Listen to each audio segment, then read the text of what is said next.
শুধুমাত্র জিনদের ভিতর থেকে একটা বাহিনী সুলাইমান নবীকে আমার আল্লাহ দিয়েছি তা না। আল্লাহ কোরআনের ভিতরে বলেছেন ওয়াল ইনসি, মানুষদের ভিতর থেকে একটা বাহিনী দিয়েছি। 3 নম্বরে আমার আল্লাহ বলেন ওয়াত-তৈরি, পাখিদের ভিতর থেকে সুলাইমানকে বাহিনী দিয়েছি। তিনি মানুষের কথাও বুঝে, জিনদের কথাও বুঝে, পাখিদের ভাষাও বুঝে না। শুধু বুঝে তা না, পৃথিবীর সব প্রাণীদেরকে তিনি অর্ডার করে, প্রাণীরা তার কথা শুনে না চলাফেরা করে। এত বড় বাদশা হওয়ার পরেও আল্লাহ জিজ্ঞাসা করেন সুলাইমান গো, আমি জানতে চাই আপনাকে পৃথিবীতে যে আমি হায়াত দিয়েছি, পৃথিবী থেকে আপনি কি আমাকে এক মুহূর্তের জন্য ভুলে গিয়েছিলেন? না গো প্রভু, না, আমি আপনাকে ভুলি নাই, এক মুহূর্তের জন্য ভুলে নাই। আচ্ছা ঠিক আছে, তাহলে তুমি দাঁড়াও, দেখো আমার সুলাইমান তোমার চাইতে কত ব্যস্ত, কিন্তু এক মুহূর্তের জন্য আমাকে ভুলে নাই। তোমার হিসাব হবে, এক পায়ে খাড়ায় থাকবা, ট্যাংলারা সারা করো না। আচ্ছা খাড়াও। ঠিক ঠিক সেই সময় আল্লাহ আরেকজনকে ডাকবে। আরে ওই আরেকজন ব্যক্তিকে আল্লাহ ডাকবে, যে লোকটাকে আমার আল্লাহ হায়াত দিয়েছিল, সাপোজ মনে করেন 40 বছর। আল্লাহ ডেকে বলবে কি ব্যাপার, আমি যে তোমাকে 40 বছরের হায়াত দিয়েছিলাম, তুমি কি আমাকে স্মরণে রেখেছো? প্রভু, মাত্র 40 বছরের হায়াত পেয়েছি, এই 40 বছরে আমি আপনাকে স্মরণ করার টাইম পাই নাই। কেন পাও নাই? আল্লাহ গো, আমি বড় অসুস্থ ছিলাম, মাঝে মধ্যে আমি অসুস্থ হয়ে যাইতাম, 6 মাস সুস্থ আর 6 মাস আমি অসুস্থ থাকতাম, তাইলে আমি আপনাকে কেমনে স্মরণ করব? আল্লাহ তখন লাগ দিয়ে বলবে, তোমার চেয়ে তো আরো বেশি অসুস্থ পৃথিবীতে অসংখ্য মানুষ ছিল, ওরা তো আমি আল্লাহকে ভুলে নাই। ঠিক সেই মুহূর্তে আমার আল্লাহ একজন পয়গম্বরকে ডাকবে। ওই পয়গম্বরের নাম হলো হযরত আইয়ুব আলাইহিস সালাতু ওয়াস সালাম। আইয়ুব নবীকে আল্লাহ অসুস্থতা দিয়ে পরীক্ষা করেছিল। তাফসীরে বর্ণনা এসেছে, আইয়ুব নবী শুধুমাত্র অসুস্থতা দিয়ে পরীক্ষা করেছে তা না, বরং আল্লাহ সম্পদ দিয়েও আইয়ুব নবীকে পরীক্ষা করেছে। আরে আইয়ুব আলাইহিস সালাতু ওয়াস সালাম একদিকে তিনি ছিলেন বাদশাহ, অন্যদিকে তিনি ছিলেন পয়গম্বর। হযরত আইয়ুবকে আল্লাহ এমনভাবে পরীক্ষা করেছে, একটু খেয়াল করেন। শয়তান একদিন আল্লাহকে ডাক দেয়া কয়, প্রভু, আপনার আইয়ুব আপনাকে স্মরণ করে কেন জানেননি? আপনার আইয়ুব সুখে আছে, আপনার আইয়ুবের সম্পদের অভাব নাই, ধন সম্পদের অভাব নাই, পরিবারের সন্তানাদির অভাব নাই গো। আইয়ুব নবী 8টা বিবাহ করেছিল, অতএব আপনার আইয়ুবী কারণে আপনাকে স্মরণ করে, সুখে আছে স্মরণ করে, দুঃখে থাকলে আপনাকে স্মরণ করবে না। আল্লাহ ডাক দিয়া কয় না, না রে শয়তান, না, আমার আইয়ুবকে যদি আমি কঠিন থেকে কঠিন পরীক্ষাও ফেলে দেই, আমার আইয়ুব আমাকে ভুলবে না। আমার আইয়ুব সুখের দিনই যেভাবে আমাকে স্মরণ রাখছে, দুঃখের দিনেও আমাকে স্মরণ রাখবে। আল্লাহ তাহলে একটু পরীক্ষা করা হোক। আল্লাহ কয় ঠিক আছে, তোমাকে সুযোগ দিয়ে দিলাম, তুমি যা ইচ্ছা তা করো, পরীক্ষা করো, জাস্টিফাই করো আমার আইয়ুব বিপদে পড়ে আমাকে বলে যায় কিনা। আল্লাহর পক্ষ থেকে অর্ডার পাইয়া আরে শয়তান এবার আইয়ুব নবীর পিছনে লেগে গেছে। তিনি তো একজন বাদশা ছিলেন। শয়তান এবার ডাক দিয়া কয়, আল্লাহ গো, আমি তার বাদশাহীর উপরে প্রথম পরীক্ষা করতে চাই। ঠিক আছে করো। হযরত আইয়ুব নবীকে এত বড় ক্ষমতাশীল বাদশা আল্লাহ বানাইছিল। আইয়ুব নবীর বিশাল বড় একটা উটের পাল ছিল। সুবহানাল্লাহ কর। কিসের ফাল? উটের ফাল। শয়তান কয় তাহলে এই উটের ফালে একটু ভাইরাস লাগাই দিই। ভাইরাস, আমরা দেশে ভাইরাস আইসেন নি কিছুদিন আগে, নাম কি, পালে গিয়া ভাইরাস লাগাই দিস। আরে যেমনি উটের পালের ভিতরে ভাইরাস লাগাই দেওয়া হয়েছে, সাথে সাথে আইয়ুব নবীর উটের পালের ভিতরে যতগুলি উট ছিল সবগুলি উট একসঙ্গে মারা গেছে। আইয়ুব নবীর কাছে খবর আসছে, ও পয়গম্বর, আপনার উটের পানির ভিতরে হঠাৎ করে একটা ভাইরাস লেগে সবগুলি উট মারা গেল। এতে আপনি কি খুশি হয়েছেন? আল্লাহ পরীক্ষা নিতে চায়। হযরত আইয়ুব নবী ডাক দিয়ে অবশ্যই আল্লাহ দিয়েছে, আল্লাহ নিয়েছে, এতে আমার কি সমস্যা? আমি এজন্য জবানটা খুলে পড়ছি আলহামদুলিল্লাহ। আল্লাহু আকবার, আরো জোরে আল্লাহু আকবার। শুকরিয়া জানাই আল্লাহ, শুকরিয়া জানাই তোমায়, ও সোহাই বান্দা মোরা, বেঁচে আছি তোমার দয়ায়। ও সোহাই বান্দা মোরা, বেঁচে আছি তোমার দয়ায়। শুকরিয়া জানাই আল্লাহ, শুকরিয়া জানাই তোমায়, ও সোহাই বান্দা মোরা, বেঁচে আছি তোমার দয়ায়। ও সোহাই বান্দা মোরা, বেঁচে আছি তোমার দয়ায়। কার দয়া বেঁচে আছি? একটু জবানটা খুলে বলেন, বলেন আওয়াজ করে, কার দয়া? দু চাকা বারে স্বপ্ন দিলি, বেঁচে থাকার আশা দিলি, ফুলে ফলে সাজিয়ে দিলি, ফুলে ফলে, ফুলে ফলে সাজিয়ে দিলি, সিকিদ শ্যামল সোহাই, শুকরিয়া জানাই তোমায়, শুকরিয়া জানাই আল্লাহ, শুকরিয়া জানাই তোমায়, ও সোহাই বান্দা মোরা, বেঁচে আছি তোমার দয়ায়। ও সোহাই বান্দা মোরা, বেঁচে আছি তোমার দয়ায়। আইয়ুব নবী ডাক দেখো, আমার আল্লাহ যেহেতু দিয়েছি, আল্লাহ নিয়ে গেছে, তাতে আমার সমস্যা কি? আলহামদুলিল্লাহ। আল্লাহ চাইলে আরও দিতে পারবে। শয়তান কারবার সারছে রে, কারবার সারছে।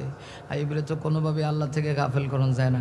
কিছুদিন পরে দেখা গেছে আইয়ুব নবীর একটা ছাগলের পাল ছিল, শয়তান হেডা থেকে ভাইরাস লাগাই দিছে। এখন যখন ভাইরাস লাগছে, সবগুলি ছাগল একসাথে মারা গেছে। আইয়ুব নবীর কাছে খবর আসছে। আইয়ুব নবী ডাক দেখো, আলহামদুলিল্লাহ, শুক্রিয়া, মালিকের শুক্রিয়া, তিনি দিছেন, তিনি দিয়ে গেছেন। শয়তান কয়, এখনও তো ফেল, এখনও তো আইয়ুব নবীর আল্লাহ থেকে গাফেল করতে পারি না, তো এখন কি করা?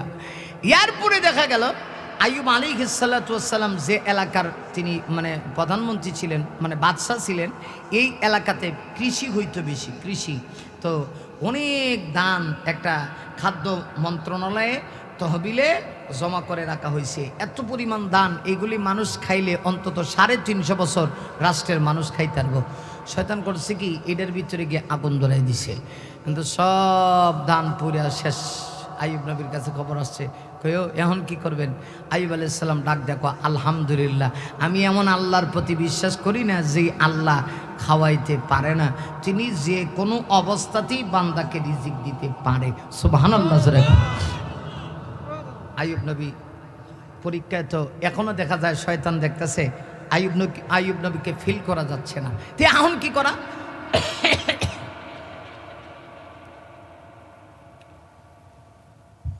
সম্মানিত সুধী খেয়াল করেন, এখন করছি কি, শয়তান কয় তাহলে একটা কাজ করা দরকার, এখন আইয়ুব নবীর বডির উপরে একটু বিপদ দিয়া একটু পরীক্ষা করা দরকার।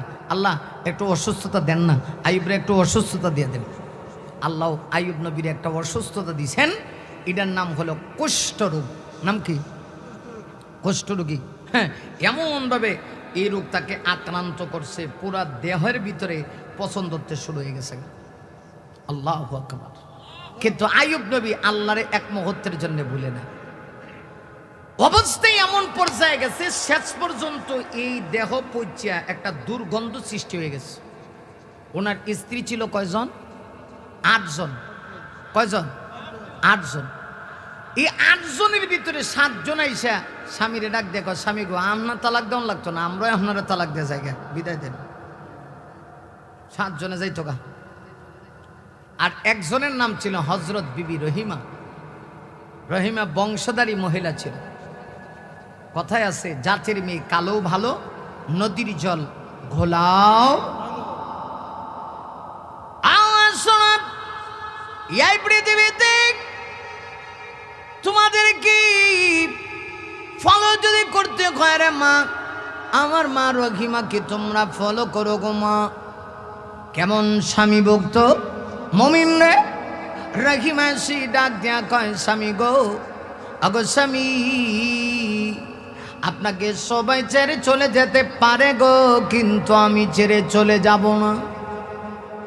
কারণ আপনার সুখের দিনে ছিলাম আমি, আপনার দুঃখের দিনেও আমি পাশে থাকতে চাই।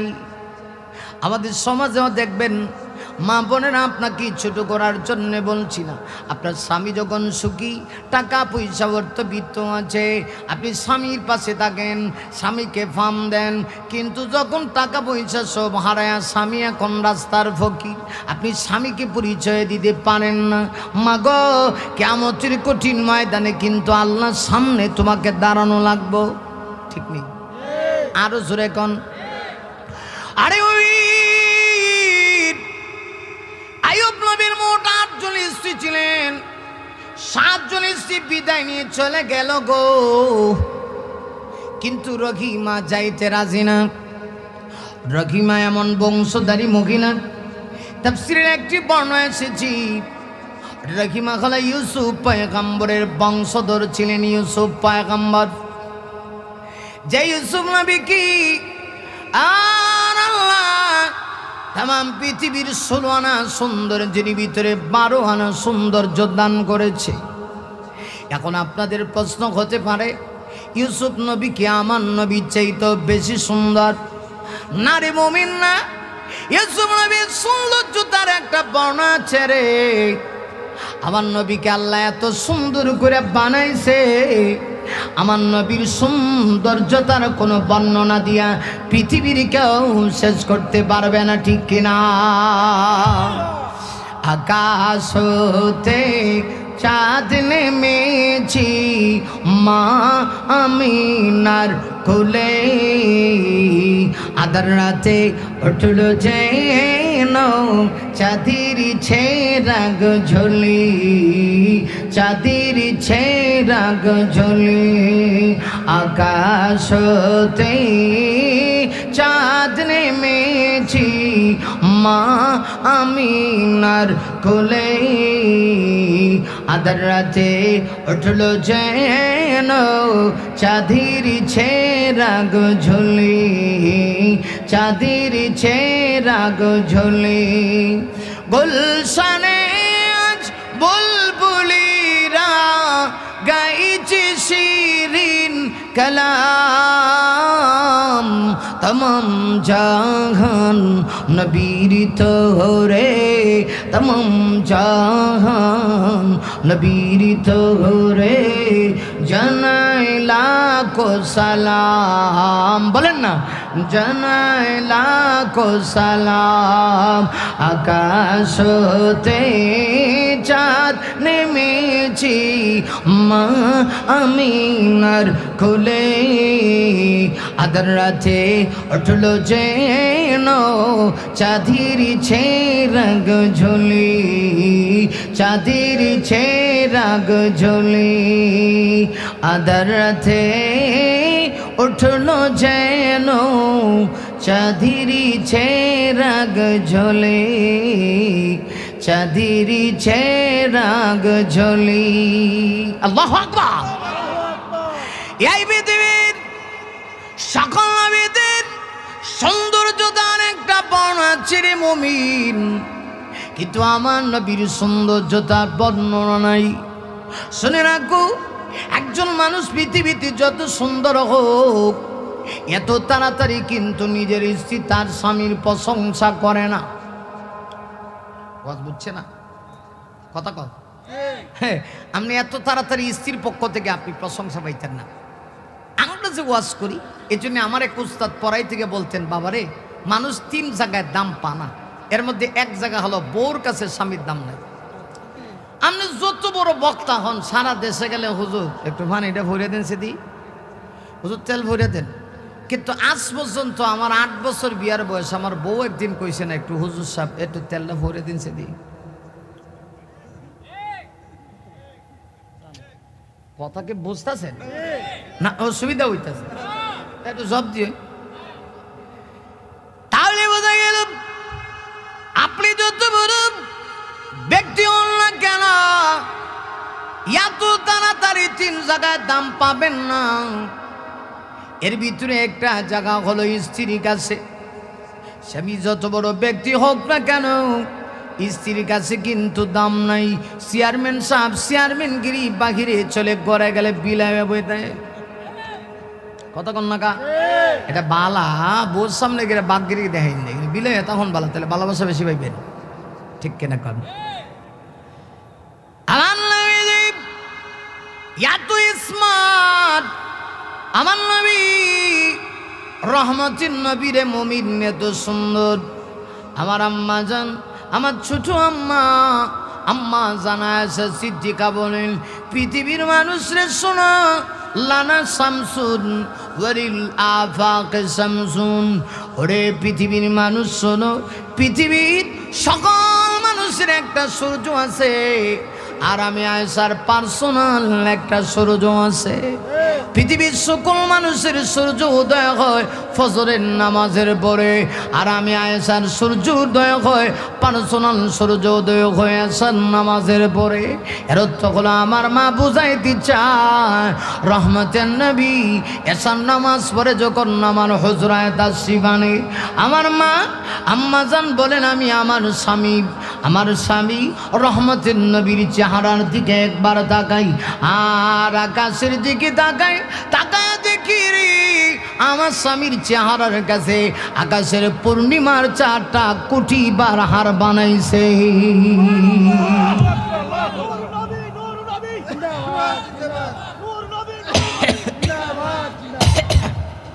তাহলে বা চিন্তা করে দেখুন, আমার নবীর চেহারার সঙ্গে কোনো তুলনা হয়? ইনি ওয়াজ বুঝতেছেন, ইউসুফ নবীর চেহারা সুন্দর, তা আমার নবীর দ্বারে কাছেও না, তুলনা চলে না। তবে তবে তবে আল্লাহ তাকে পৃথিবীর 12 আনা সৌন্দর্য দিছে ইউসুফ নবীরে। সুবহানাল্লাহ। মিশরের মহিলারা চেহারা দেখে ফল খাটবে দূরের কথা, হাত খাটা শুরু করছে, চেহারা কত সুন্দর। আর এখন দেখা যায় ফুলাফান নিজে মায়ের আল্লাহকে হাত কাটে। মায়েরা এখন আর আগের মতো না, এরা বুঝতে লাইছে এরা যে কত নাম্বার, কত কন্যা। এই জন্য দেখেন না মাঝে মাঝে গান গায়, পড়ে না চোখের পলক, হাডাস কিতা হয়েছে পরের টাকা, তে তোমার রূপের ঝলক, কত কনা। দোহাই লাগি মুক্তি তোমায় একটু আঁচলে দেখো, যে কিতা হইতো, কয় আমি জ্ঞান হারাবো মরেই যাব, পরে কি তাকে শুনছেনি, বাঁচাতে পারবে না কেউ, তুই কি ফইরে গে ফানি থইরা মন না হইলে গে আগুনে ফুইরা মর, তোর কেডা বাঁচাইতো? কথা কোন ঠিক না বিঠি? কথা কোন ঠিক নেই? খারাপ লাগতেছে? খারাপ লাগলে বাস ছাড়ি দিন। বাবারে সুতা বড় মারাত্মক সুতা দেখা যায়। এই পৃথিবীর 12 আনা সৌন্দর্য ইউসুফ নবীকে আল্লাহ দিয়েছি। ইউসুফ নবীর বংশধর ছিলেন হযরত আমার মা রহিমা। কত সুন্দর হইতে পারে, কিন্তু রহিমা স্বামীকে ছাড়বে না গো। ডাক দিয়া কয়, স্বামী গো, আগো স্বামী, পৃথিবীর সবাই আপনাকে ছেড়ে যাবে, কিন্তু আমি আপনাকে ছেড়ে যাব না। কেন যাইবা না? রহিমা ডাক দিয়া কয়, সুখের দিনে আপনার পাশে ছিলাম, এখন আমি কেমনে আপনাকে দুঃখের দিনে আপনাকে রেখে চলে যাই? বরং আমি কথা বলতে পারি, আমার জীবন যৌবন যা আছে সব আপনার জন্যে, আপনি স্বামীর জন্যে আমি রহিমা উৎসর্গ করে দিতে চাই। এই অবস্থায় দেখা গেল হযরত আইয়ুব নবীর অবস্থা যত সময় যাচ্ছে তত আরো অবস্থা অবনতি আরো খারাপ হচ্ছে। শেষ পর্যন্ত এলাকার লোকেরা সিদ্ধান্ত করে ফেলেছে আইয়ুব নবীকে আর এলাকায় রাখা যাবে না। আরে এলাকার সব মানুষ মিলে সিদ্ধান্ত নিয়েছে গো আইয়ুব নবীকে এলাকা থেকে বের করে দিবে, গহীন জঙ্গলে পাঠায় দিবে। আইয়ুব নবী যেন এলাকায় থাকতে না পারে। এলাকার সকল পঞ্চায়েত কমিটির সিদ্ধান্ত অনুযায়ী হযরত আইয়ুব নবীকে এলাকা থেকে ওরা বের করে দিল। আইয়ুব নবী আবার বের হইয়া জঙ্গলের ভিতরে চলে গেলেন। জঙ্গলে গিয়েও আইয়ুব নবী তার রবকে এত ভালোবাসে, আল্লাহকে এত ভালোবাসে, আইয়ুব নবী এক মুহূর্তের জন্য আল্লাহকে ভোলে না। না, আল্লাহ কি ভুলতে পারে না?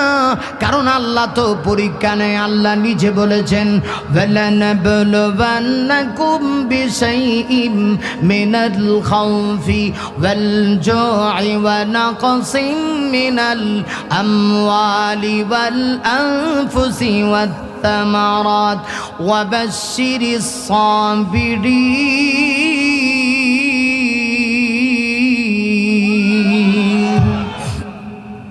আরে ওমিন, কি মনে করেছো নবীদেরকেও আল্লাহ পরীক্ষা ছাড়া আল্লাহ উত্তীর্ণ করে নাই?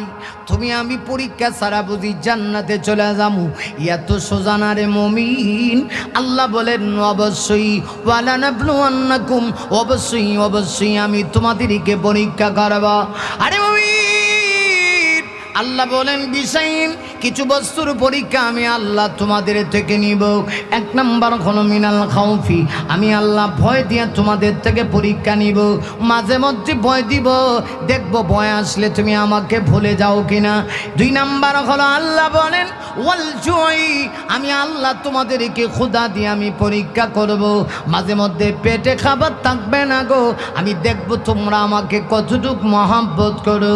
শুধু তাই না গো, আল্লাহ রাব্বুল আলামিন বলেন ওয়ানাকসিম মিনাল আমওয়াল, মাঝে মধ্যে আমি আল্লাহ তোমার মাল নষ্ট করে দিব, সম্পদ নষ্ট করে দিব।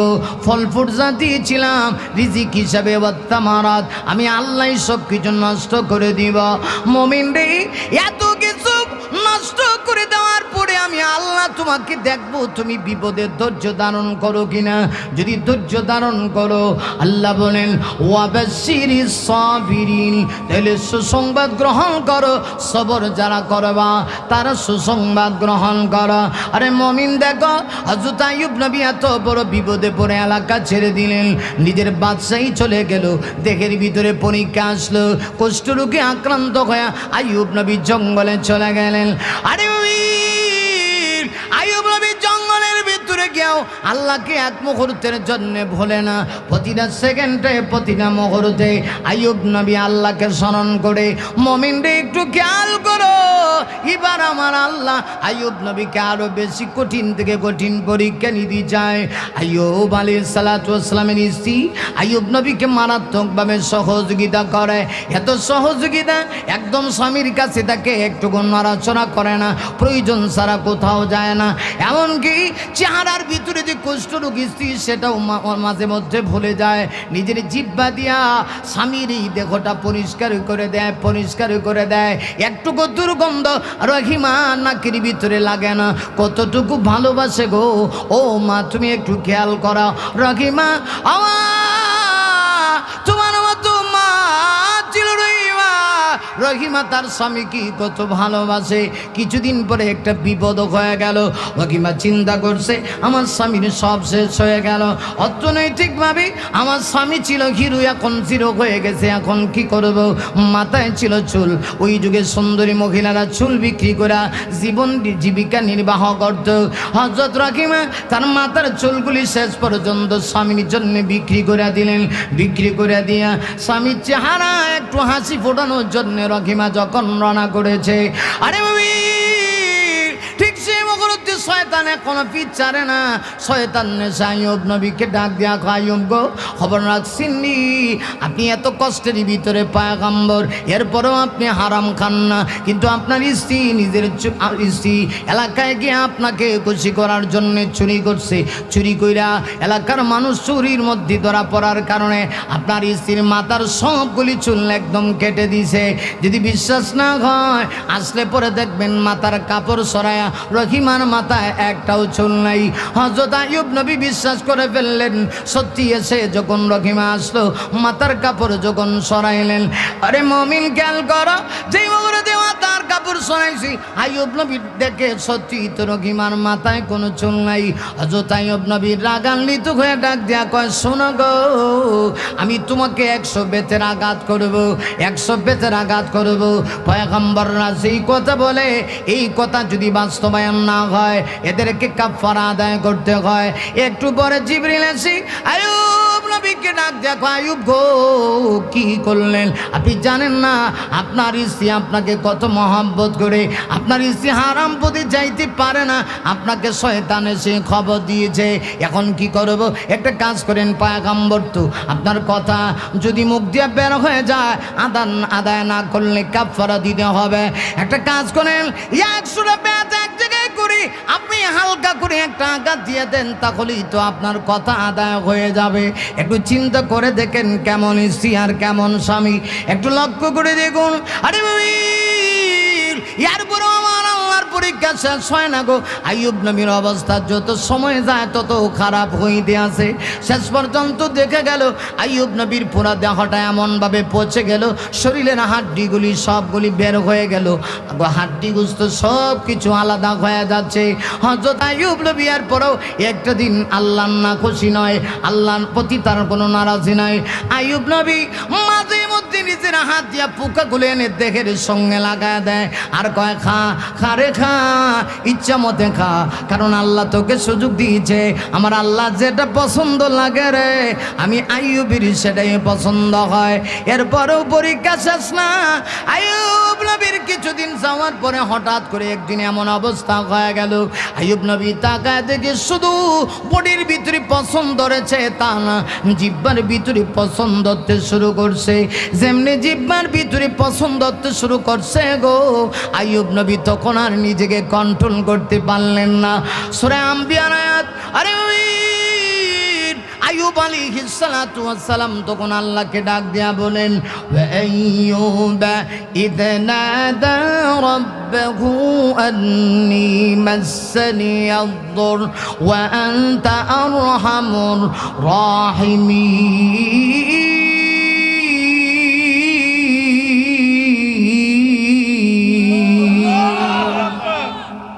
আইয়ুব নবী এই অবস্থায় আল্লাহকে তিনি ডাক দিলেন, ইদনা দা রাব্বাহু, তখন তিনি ডাক দিয়া বলেন, আন্নী মাসসানি আদ-দুর। এতদিন যে তিনি অসুস্থ অসুস্থ অসুস্থ একটা বারই কথা আল্লাহকে বলে না। এখন আইয়ুব নবী ডাক দিয়া কয়, আল্লাহ গো, আমি তো এমন অসুস্থ হয়ে গেলাম, তুমি ছাড়া আমাকে দয়া মায়া করার মতো কেউ নাই। আমার হাত পচে যাক, আমার পা পচে যাক, আমার দুঃখ নাই গো, আমার কষ্ট নাই গো, কিন্তু এখন যে আমার জিহ্বার ভিতরে পছন্দ হতে শুরু হয়ে গেল, আল্লাহ গো, এই জিহ্বা দিয়া না আমি তোমাকে স্মরণ করি, এই জিহ্বা দিয়া না আমি তোমার জিকির করি, আল্লাহ সব কিছু তুমি নষ্ট করে দাও গো, আমার জিহ্বাটা নষ্ট করে দিও না।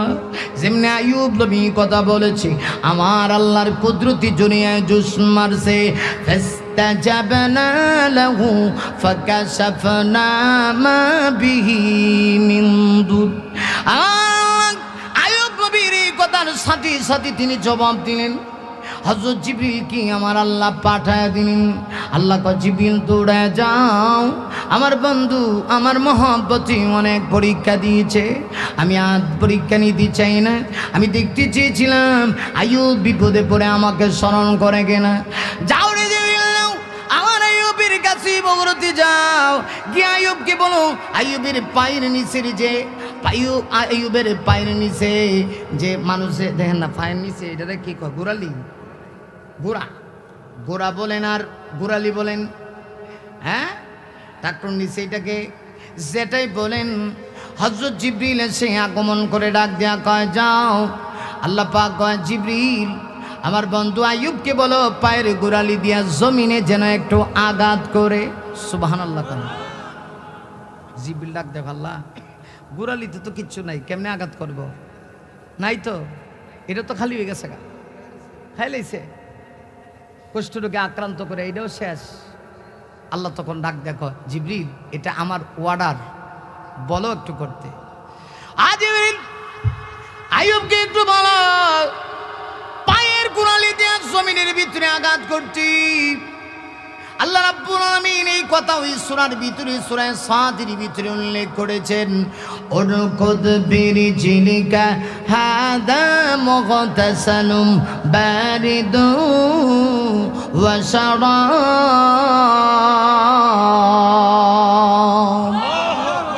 আরো জোরে বলি আল্লাহু আকবার। আরে ওই হযরত জিবরিল এসে ডাক দিয়া কয়, পায়ের কুড়ালি দিয়ে আপনি জমিনের ভিতরে একটু আঘাত করুন, এটা আমার আল্লাহর অর্ডার। আইয়ুব নবী অবশ্যই আল্লাহর উপর ভরসা করে পায়ের কুড়ালিতে কিচ্ছু নাই গো, জমিনের ভিতরে যেমনি একটু আঘাত করছে, আদা মুগতাসালুম বারিদুন ওয়া শারাব, এমনি তিনি তাকায় দেখি জননা চালু হয়ে গেছে। আইয়ুব নবী সেখানে গোসল করলেন। যেমনে গোসল করে আইয়ুব নবী ঝর্ণা থেকে উঠছি, অথবা কুয়া, একটা বর্ণনা এসেছে কুয়া। আইয়ুব নবী কুয়া থেকে যখন উঠছে, ওইটা দেখে উনি আগে যেমন সুন্দর ছিল তার চাইতে এখন বহু গুণে বেশি সুন্দর হয়ে গেছে।